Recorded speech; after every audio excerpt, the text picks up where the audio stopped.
ለአመታት ሲባክን የነበረውን የወልመል ወንዝ ዛሬ የአካባቢውን ማህበረሰብ በልማት ተጠቃሚ ሊያደርግ እጅ ሰጥቷል። የወልመል መስኖ ፕሮጀክት እስከ 12000 ሄክታር የማልማት አቅም ያለው 20000 የሚሆኑ አባወራዎችን በቀጥታ ተደራሽ የሚያደርግ ሲሆን ፕሮጀክቱ ላለፉት 4 አመታት ሲገነባ ቆይቶ ዛሬ በሚታየው መልኩ ሙሉ በሙሉ ተጠናቆ በይፋ ለማስመረቅ በቅተናል። ለዚህ ስኬት ደግሞ ባለራዕዩ መሪ ክቡር ዶክተር አብይ አህመድ የመስኖ ልማቱን አስጀምረው እስኪጠናቀቅ ድረስ ለሰጡት ያልተገደበ ድጋፍ ለቁርጠኛና በሳል አመራራቸው በራሴ በሚኒስትር መስሪያ ቤቱ እንዲሁም በመላው የደለሞና ሐረና ብሉቅ አካባቢ ነዋሪዎች ስም የላቀ አክብሮትና ምስጋናዬን አቀርባለሁ።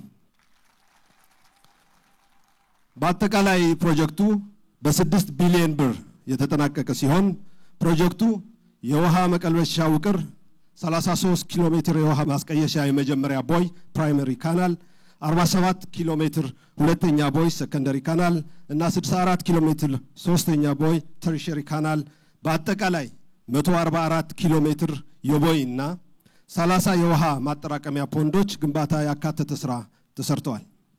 ከዚህም በተጨማሪ 60 ኪሎ ሜትር መጋቢ የመንገድ ስራዎች 50 ብሎኮች የያዘ የግድብ አስተዳደርና ለማህበረሰቡ የተለያዩ ማህበራዊ ግልጋሎቶች የሚሰጥ ማዕከልም ተካቶበታል።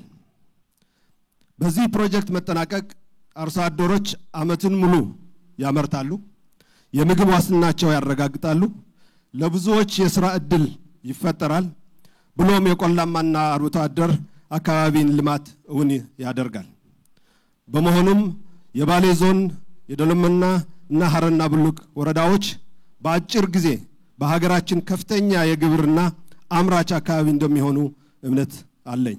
የፕሮጀክቱ ተቋራጮች፣ አማካሪዎች፣ የክልልና የአካባቢው አስተዳደርና ነዋሪዎች የተቀናጀ ስራ በመስራታቸው ብሂሉን ወደ ተግባር ለውጠው ውሃው ወደሚፈለግበት ቦታ እንዲደርስ አድርገዋልና እነሱም ከልብ የመነጨ ምስጋና ይገባቸዋል።